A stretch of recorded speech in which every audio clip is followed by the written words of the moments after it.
Good morning students. हम लोग periodic property एक पढ़ चुके हैं, आयोनाइजेशन एंथैल्पी, और आज हम लोग दूसरा प्रॉपर्टी पढ़ने जा रहे हैं, इलेक्ट्रॉन गेन एंथैल्पी। कॉपी पर हेडिंग दे दीजिएगा, electron gain enthalpy. Electron gain enthalpy, इसको इस तरीके से भी लिखते हैं, डेल्टा ई जी और एच। इसी का एक और दूसरा नाम है इलेक्ट्रॉन एफिनिटी।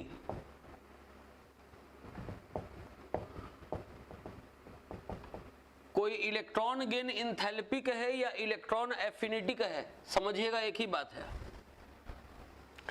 सबसे पहले तो इसका डेफिनेशन लिखने जा रहे हैं, डेफिनेशन लिखेंगे। It is defined as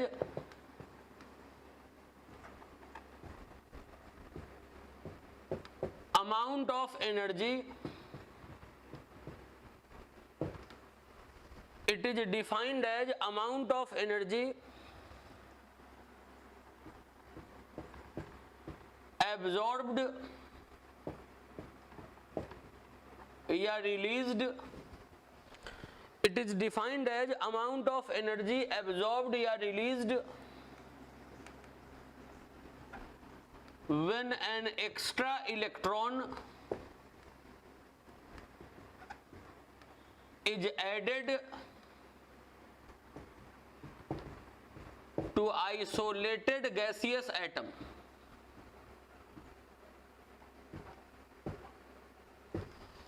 बात समझिएगा, ये तो डेफिनेशन है। डेफिनेशन क्या कहता है कि अगर कोई अकेला गैसियस एटम है, आपको बताए थे कि अकेला एटम हमेशा गैसियस होगा। अगर कोई अकेला गैसियस एटम है, आप उसमें इलेक्ट्रॉन को ऐड करने जा रहे हैं।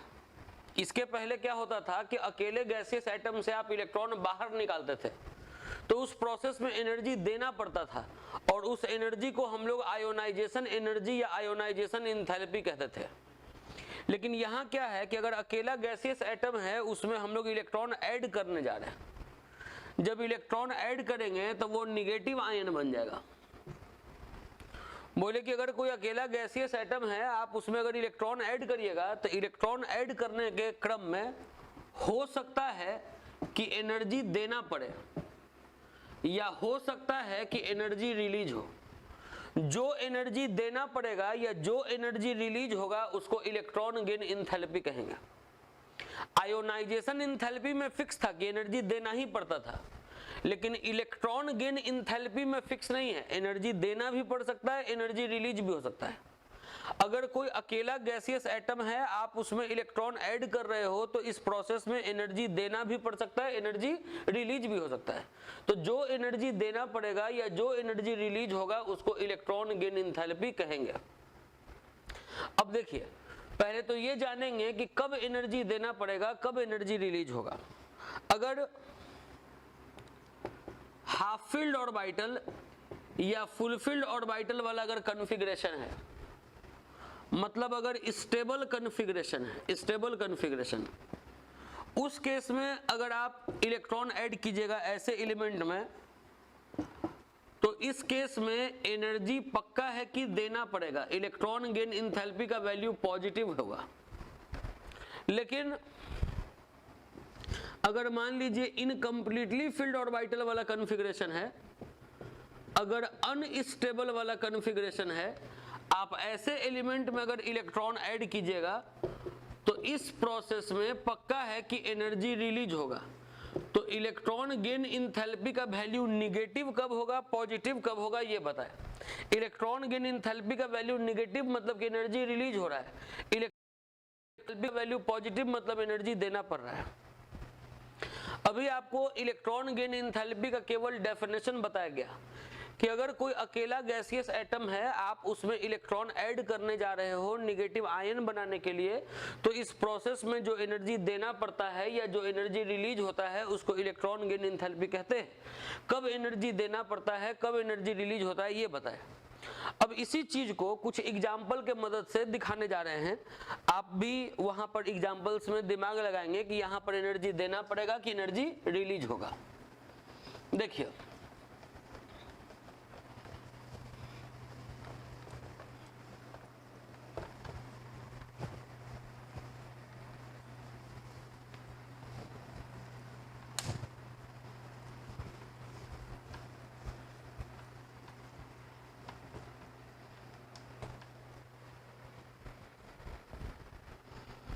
जैसे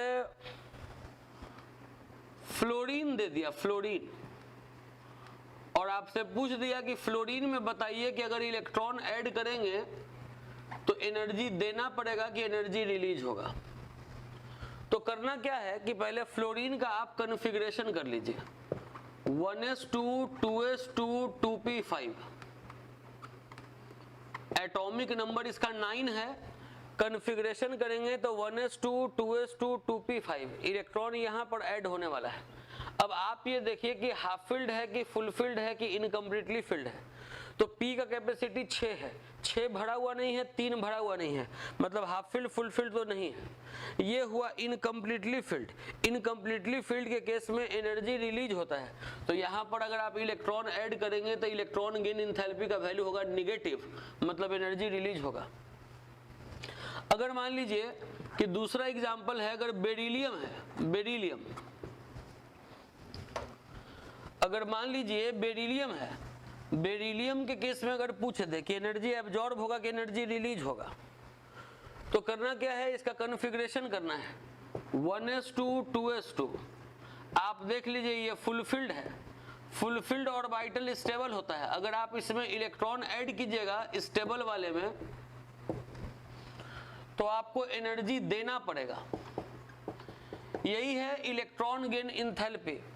इलेक्ट्रॉन गेन इंथैल्पी में आप अभी केवल डेफिनेशन को समझे हैं कि डेफिनेशन क्या है, कब एनर्जी एब्जॉर्ब होता है इलेक्ट्रॉन ऐड करने के बाद, कब एनर्जी रिलीज होता है इलेक्ट्रॉन ऐड करने के बाद, अभी ये बताया गया।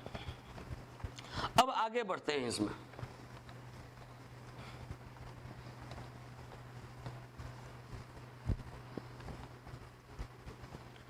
अब इसमें जानेंगे सक्सेसिव इलेक्ट्रॉन गेन इंथैल्पी। ये तो था इलेक्ट्रॉन गेन इंथैल्पी, अब इसी में जानेंगे सक्सेसिव इलेक्ट्रॉन गेन इंथैल्पी।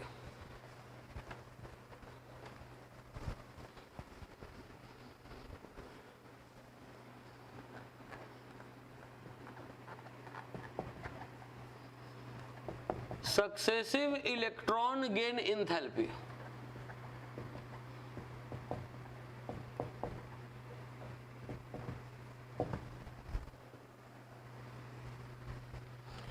देखिए, अगर कोई एटम है, अकेला एटम, आप उसमें इलेक्ट्रॉन गेन अगर कोई अकेला एटम है, गैसियस एटम, आप उसमें इलेक्ट्रॉन ऐड किए पहली दफा,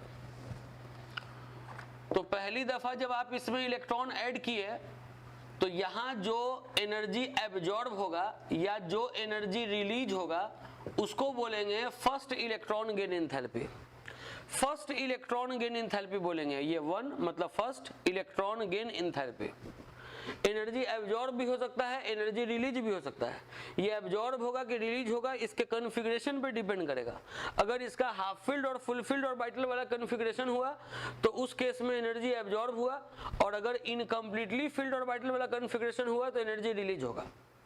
लेकिन जब आप एक बार इलेक्ट्रॉन ऐड कर चुके, ये देखिए एक बार इलेक्ट्रॉन ऐड कर चुके, और उसके बाद अब इसी में दूसरा इलेक्ट्रॉन ऐड करने जा रहे हैं M-2 बनाने के लिए, तो इस केस में एनर्जी हमेशा देना पड़ेगा, एनर्जी रिलीज कभी नहीं होगा। मतलब second electron gain enthalpy always endothermic होता है। यहां एलिमेंट चाहे कोई भी हो, ये कोई भी एलिमेंट का आयन बना हो, यहां एनर्जी देना ही पड़ेगा, रिलीज कभी नहीं होगा। ये एग्जाम में अक्सर क्वेश्चन आता है।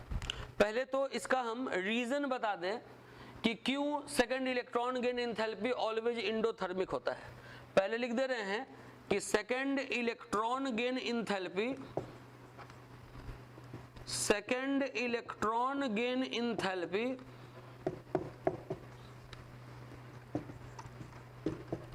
Is always endothermic. मतलब जब आप दूसरी दफा इलेक्ट्रॉन ऐड करने जा रहे हैं तो वहां पर एनर्जी हमेशा आपको देना पड़ेगा। सेकेंड इलेक्ट्रॉन गेन इंथैल्पी हमेशा इंडोथर्मिक होता है। इसका रीजन लिखने जा रहे हैं कि क्यों होता है इंडोथर्मिक। लिखेंगे कि when electron is added into negative ion, जब इलेक्ट्रॉन को ऐड करिएगा आप निगेटिव आयन में, तो ये माइनस और ये माइनस के बीच में रिपल्सन का फोर्स लगेगा। जब आप ये इलेक्ट्रॉन को ऐड कीजिएगा निगेटिव आयन में, तो ये माइनस इस माइनस को दूर भगाएगा, रिपेल करेगा। और अगर आप चाहते हैं कि ये रिपल्सन फोर्स को ओवरकम करते हुए इलेक्ट्रॉन को इसमें जबरन ऐड कर दें, तो उस केस में आपको एनर्जी सप्लाई करना पड़ेगा, मतलब एनर्जी देना पड़ेगा। तो यही लिख रहे हैं कि when electron is added into negative ion then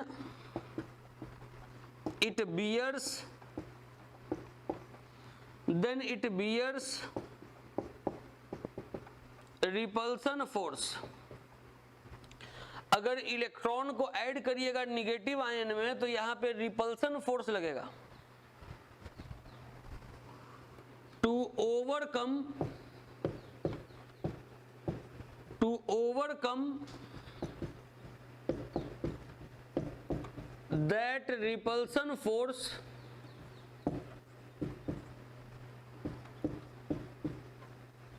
energy should B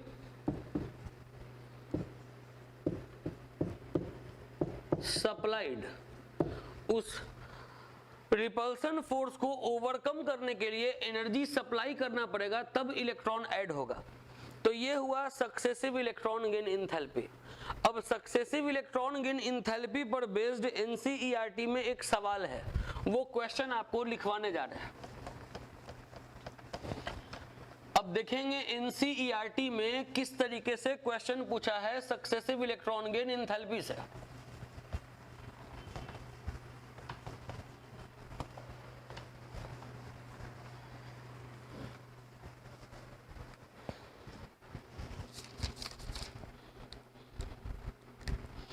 देखिए एनसीईआरटी का 21 नंबर सवाल है,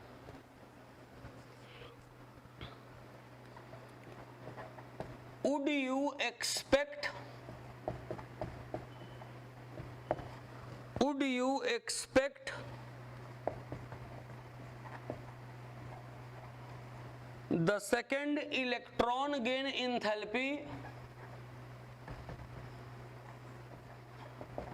the second electron gain enthalpy of oxygen as positive,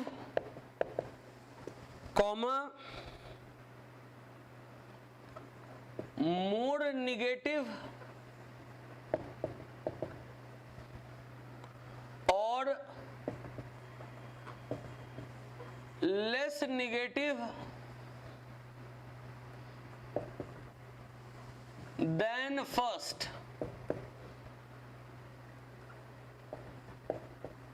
Justify your answer. Justify your answer. देखिए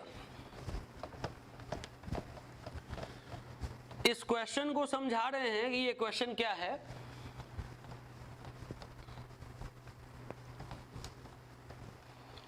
क्वेश्चन ऑक्सीजन के बारे में है। क्वेश्चन ऑक्सीजन के बारे में है। क्वेश्चन कह रहा है कि अगर ऑक्सीजन है, आप इसमें जब इलेक्ट्रॉन ऐड करते हैं O- बनाने के लिए, ऑक्सीजन है जब आप इसमें इलेक्ट्रॉन ऐड करते हैं O- बनाने के लिए, तो तो पहला इलेक्ट्रॉन गेन इंथैल्पी तो निगेटिव है, ये पक्का है। ये कहां दिया हुआ निगेटिव? देखिए ये लिखा हुआ है कि आप क्या एक्सपेक्ट करते हैं कि जो सेकंड इलेक्ट्रॉन गेन इंथैल्पी है, सेकंड इलेक्ट्रॉन गेन इंथैल्पी मतलब एक इलेक्ट्रॉन ऐड हो चुका है, ये सेकंड इलेक्ट्रॉन गेन इंथैल्पी के बारे में पूछ रहा है कि सेकंड इलेक्ट्रॉन गेन इंथैल्पी क्या होगा, पॉजिटिव होगा कि मोर निगेटिव होगा कि लेस निगेटिव होगा पहले वाले से। मतलब कि पहले वाला तो निगेटिव है, उससे ज्यादा निगेटिव है कि उससे कम निगेटिव है कि पॉजिटिव है, ये पूछ रहा है। तो बात सुनिए, कहता है कि जब ऑक्सीजन का एटॉमिक नंबर 8 है, कॉन्फ़िगरेशन कर रहे हैं तो 1s2 2s2 2p4 है, इसका मतलब कि इनकम्प्लीटली फिल्ड है। इनकम्प्लीटली फिल्ड ऑर्बिटल में अगर आप इलेक्ट्रॉन ऐड करते हैं तो एनर्जी रिलीज होता है। तो ये तो हुआ कि first electron gain enthalpy negative है। उसके बाद जब एक इलेक्ट्रॉन ऐड हो चुका है, अब दूसरा इलेक्ट्रॉन ऐड करने जा रहे हैं, तो आपको ये बता चुके हैं कि जब निगेटिव आयन में आप इलेक्ट्रॉन ऐड कीजिएगा तो यहाँ रिपल्सन का फोर्स लगेगा। अगर इस रिपल्सन के फोर्स को ओवरकम करना चाहते हैं तो यहाँ पे एनर्जी सप्लाई करना पड़ेगा, मतलब सेकेंड इलेक्ट्रॉन गेन इंथैल्पी का वैल्यू होगा positive.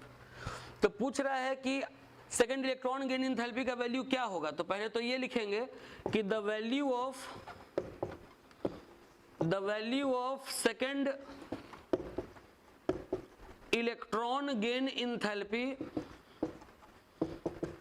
The value of second electron gain enthalpy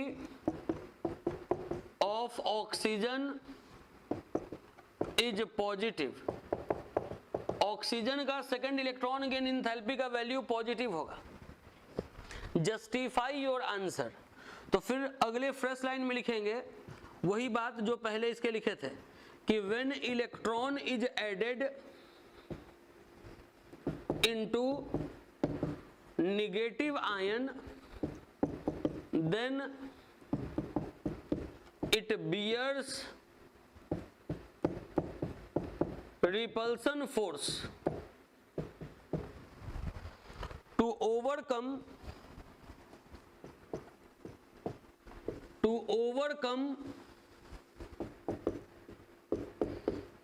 that repulsion force, to overcome that repulsion force energy should be supplied. ये हो गया इस क्वेश्चन का आंसर। अब हम लोग पढ़ेंगे factors affecting electron gain enthalpy, कि ऐसा कौन कौन सा फैक्टर है जिस पर कि इलेक्ट्रॉन गेन इंथैल्पी का वैल्यू डिपेंड करता है।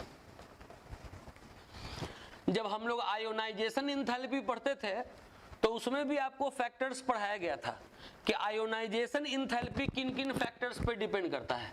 तो आयोनाइजेशन इंथैल्पी में आपको 4 फैक्टर लिखवाए थे, atomic size, nuclear charge, electronic configuration और पेनिट्रेशन इफेक्ट। यहां पर 3 फैक्टर है, लिखेंगे factors affecting electron gain enthalpy. Electron gain enthalpy किन फैक्टर्स पे डिपेंड करता है? देखिए पहले तो आप 3 फैक्टर लिख लें। एक लिख लें एटॉमिक साइज, दूसरा लिख लें न्यूक्लियर चार्ज,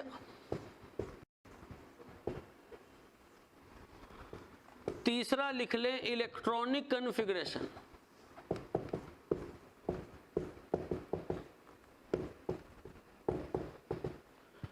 ये 3 फैक्टर है जिस पर कि इलेक्ट्रॉन गेन इंथैल्पी डिपेंड करेगा। हम लोग सबसे पहला फैक्टर एटॉमिक साइज पढ़ने जा रहे हैं।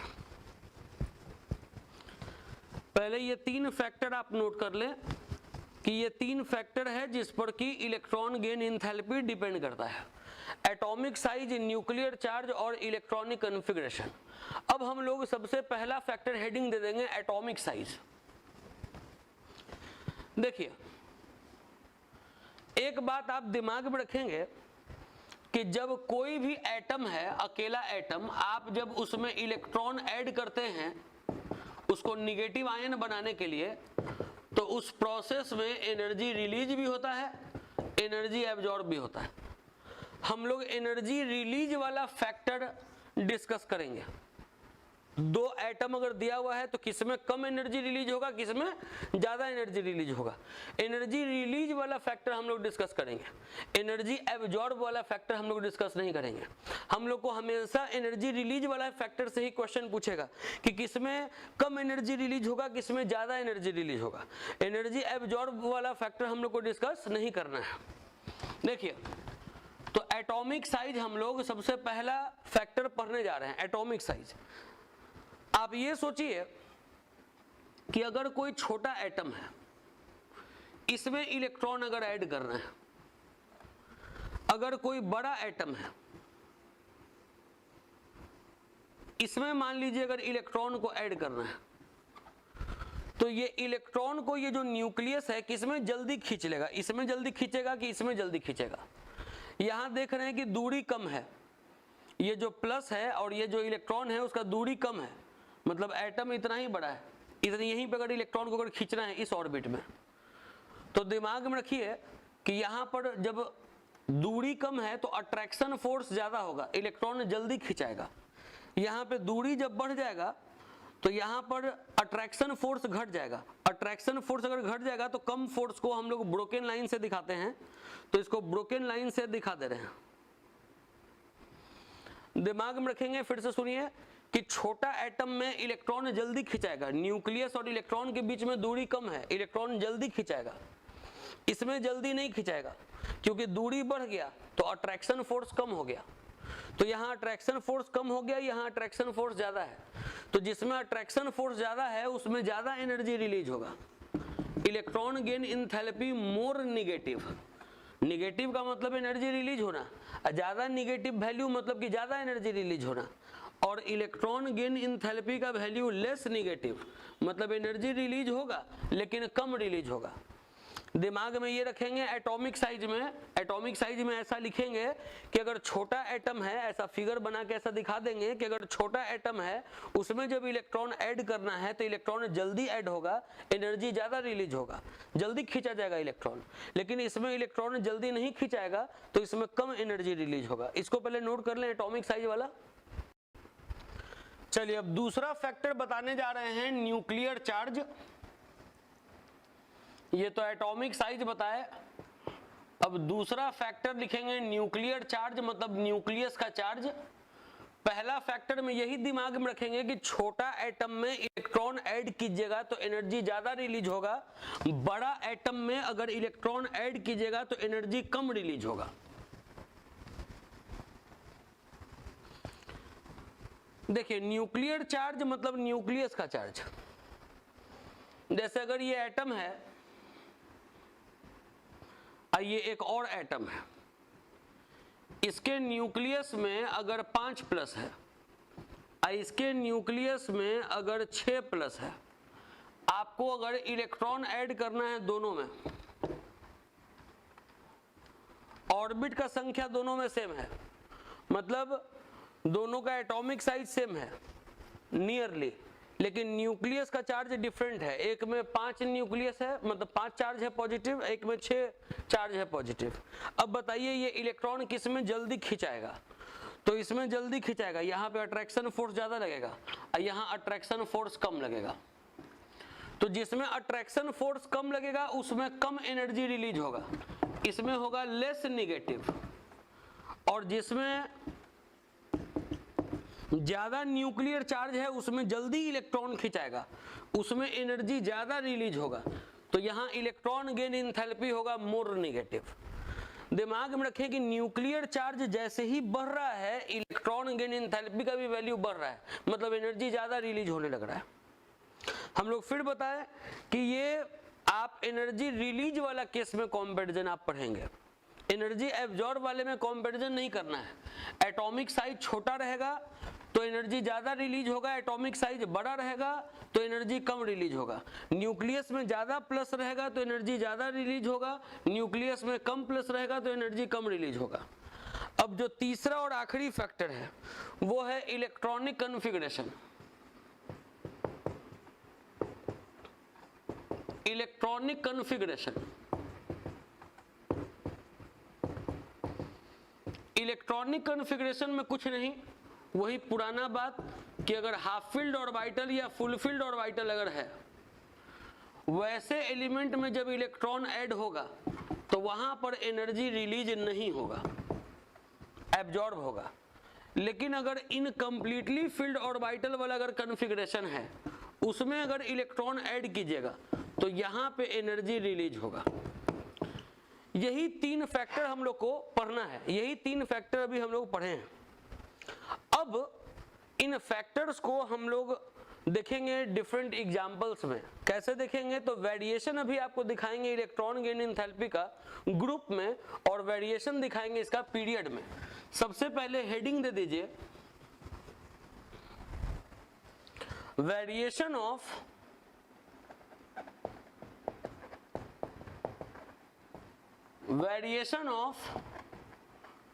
Electron gain enthalpy in period.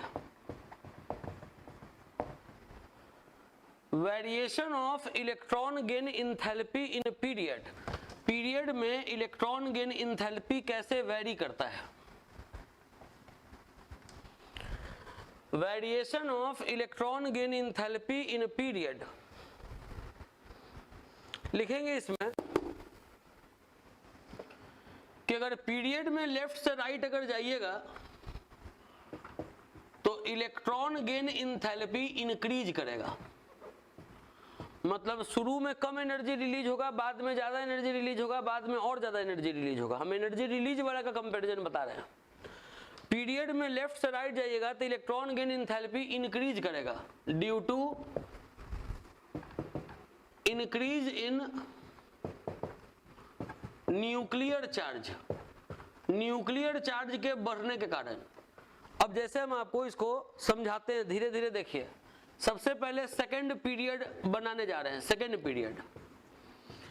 Period में कौन कौन है? तो lithium, beryllium, boron, carbon, nitrogen, oxygen, fluorine, neon. ये है सेकेंड पीरियड का एलिमेंट। इसमें अगर आप इलेक्ट्रॉन ऐड कीजिएगा तो इलेक्ट्रॉन गेन एंथैल्पी का वैल्यू पॉजिटिव, एनर्जी देना पड़ेगा। इसमें अगर आप इलेक्ट्रॉन ऐड कीजिएगा तो इलेक्ट्रॉन गेन एंथैल्पी का वैल्यू पॉजिटिव, एनर्जी देना पड़ेगा। इसमें अगर आप इलेक्ट्रॉन ऐड कीजिएगा तो इलेक्ट्रॉन गेन एंथैल्पी का वैल्यू पॉजिटिव, एनर्जी देना पड़ेगा। इसमें अगर आप इलेक्ट्रॉन ऐड कीजिएगा तो इलेक्ट्रॉन गेन एंथैल्पी का वैल्यू पॉजिटिव, एनर्जी देना पड़ेगा। आप देख लेंगे इसका हाफ फील्ड ऑर्बिटल वाला कॉन्फ़िगरेशन है, इसका फुल फील्ड ऑर्बिटल वाला कॉन्फ़िगरेशन है, इसका हाफ फील्ड ऑर्बिटल वाला कॉन्फ़िगरेशन है, और इसका फुल फील्ड ऑर्बिटल वाला कॉन्फ़िगरेशन है। तो जो स्टेबल कॉन्फ़िगरेशन है उसमें एनर्जी देना पड़ेगा, तो इसका बात नहीं करना है। अब इन सबों में एनर्जी रिलीज होगा। बोरॉन में, कार्बन में, ऑक्सीजन में, ये फ्लोरीन में एनर्जी रिलीज होगा। तो जिसमें एनर्जी रिलीज होगा तो इधर जाने पे इलेक्ट्रॉन गेन एंथैल्पी बढ़ेगा। मतलब इसमें कम एनर्जी रिलीज होगा, इसमें ज्यादा एनर्जी रिलीज होगा, इसमें और ज्यादा एनर्जी रिलीज होगा, इसमें और ज्यादा एनर्जी रिलीज होगा।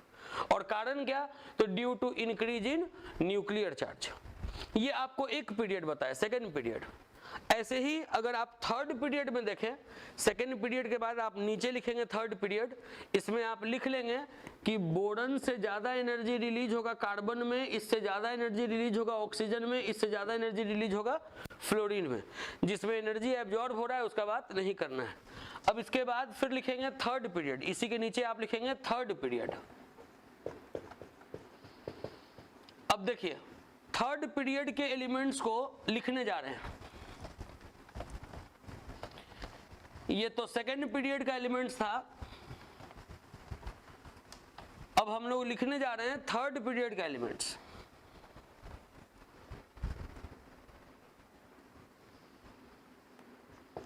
Sodium, magnesium, aluminium, silicon, phosphorus, sulphur, chlorine, argon. इसमें इलेक्ट्रॉन ऐड कीजिएगा तो इलेक्ट्रॉन गेन एंथैल्पी पॉजिटिव, इसमें इलेक्ट्रॉन ऐड कीजिएगा तो इलेक्ट्रॉन गेन एंथैल्पी पॉजिटिव, इसमें इलेक्ट्रॉन ऐड कीजिएगा तो इलेक्ट्रॉन गेन एंथैल्पी पॉजिटिव, इसमें इलेक्ट्रॉन ऐड कीजिएगा तो इलेक्ट्रॉन गेन एंथैल्पी पॉजिटिव। बाकी इन सबों में एनर्जी रिलीज होगा। एल्यूमिनियम में एनर्जी कम रिलीज होगा, इससे ज्यादा रिलीज होगा सिलिकॉन में, इससे ज्यादा रिलीज होगा सल्फर में, इससे ज्यादा रिलीज होगा क्लोरीन में। कारण यही होगा due to increase in nuclear charge. ये हम लोग पढ़े variation of electron gain enthalpy in period. अब हम लोग पढ़ेंगे variation of electron gain enthalpy in group. इसको नोट कर लें, लिखेंगे variation of electron gain enthalpy in group.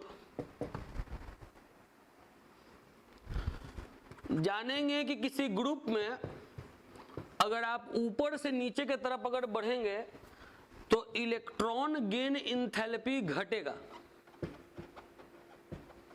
Due to increase in atomic size. किसी ग्रुप में अगर ऊपर से नीचे अगर बढ़ेंगे तो इलेक्ट्रॉन गेन एंथैल्पी घटेगा due to increase in atomic size.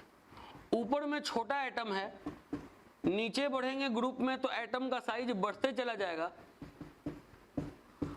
अब अगर इलेक्ट्रॉन को ऐड करना है यहां या इलेक्ट्रॉन को ऐड करना है यहां, तो यहां इलेक्ट्रॉन जल्दी खिंचाएगा, दूरी कम है, यहां इलेक्ट्रॉन जल्दी नहीं खिंचाएगा, तो यहां पर एनर्जी ज्यादा रिलीज होगा। Electron gain enthalpy more negative.